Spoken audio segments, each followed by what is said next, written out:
Autodidacte, il a commencé à danser dans son quartier de la ville du Port. Aujourd'hui, Didier Boutiana, danseur professionnel, chorégraphe, est à la tête de la compagnie Soul City.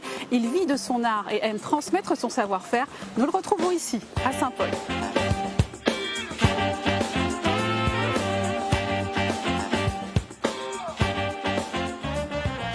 Merci Didier Boutiana de nous consacrer un peu de temps dans cette journée où notamment tu mènes un projet qui te tient à cœur, le projet Wagon.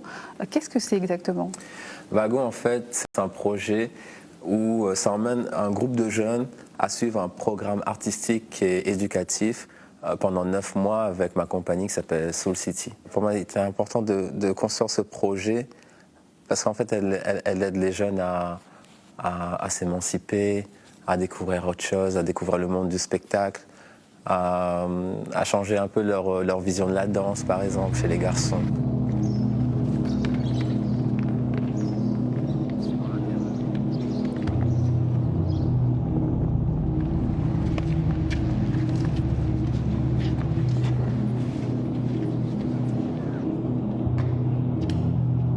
Et à quel moment tu t'es dit je vais vivre de la danse ?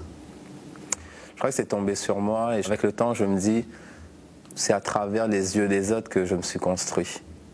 Les autres me disaient que je dansais bien, les autres me disaient qu'en fait, je pouvais devenir professionnel si je voulais. Et en fait, j'ai un peu suivi cette vibe-là.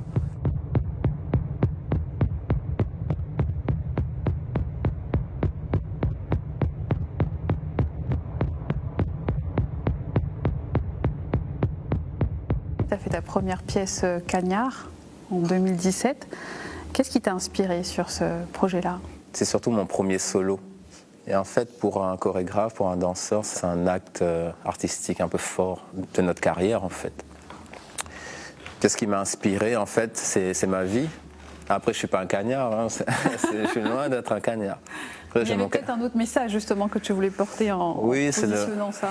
C'est le message d'être jeune et ambitieux. Moi, je suis toujours là-dessus et c'est ce que je répète tous les jours, en fait. Je veux passer le message comme quoi on peut réussir avec rien.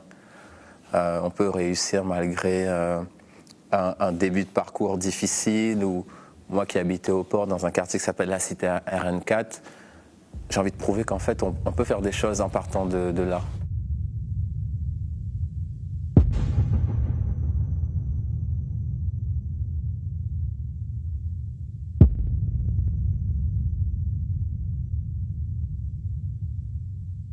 Et tu as construit aussi El Hazard en faisant une résidence au Lazaret, à la Grande Chaloupe. Ça, c'était significatif, c'était un projet un peu différent ? Je ne connaissais pas le Lazaret, en fait. Oui, j'étais déjà passé comme ça, comme tout le monde. Mais je suis resté 6 mois là-bas et en fait, ça m'a nourri artistiquement.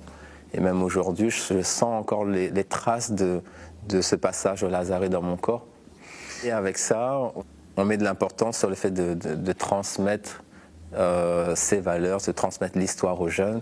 C'est pour ça que j'ai décidé de créer ce spectacle avec un groupe de collégiens. Quel est ton moteur en fait ? Qu'est-ce qui te fait avancer tous les jours et à te battre pour des projets qui te tiennent à cœur ?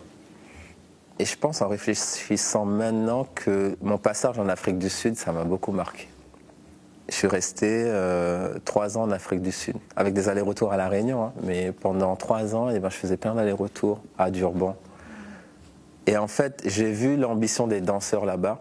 Alors, en Afrique du Sud, il n'y a pas d'intermittent de spectacle, les danseurs, ils galèrent, ils vivent dans des townships, la danse, c'est leur seul moyen d'avoir de l'argent.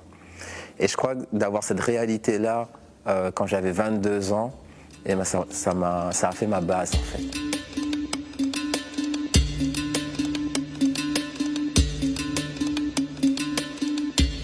Merci beaucoup, Didier Boutiana. Merci. Et continue ainsi. Très bien.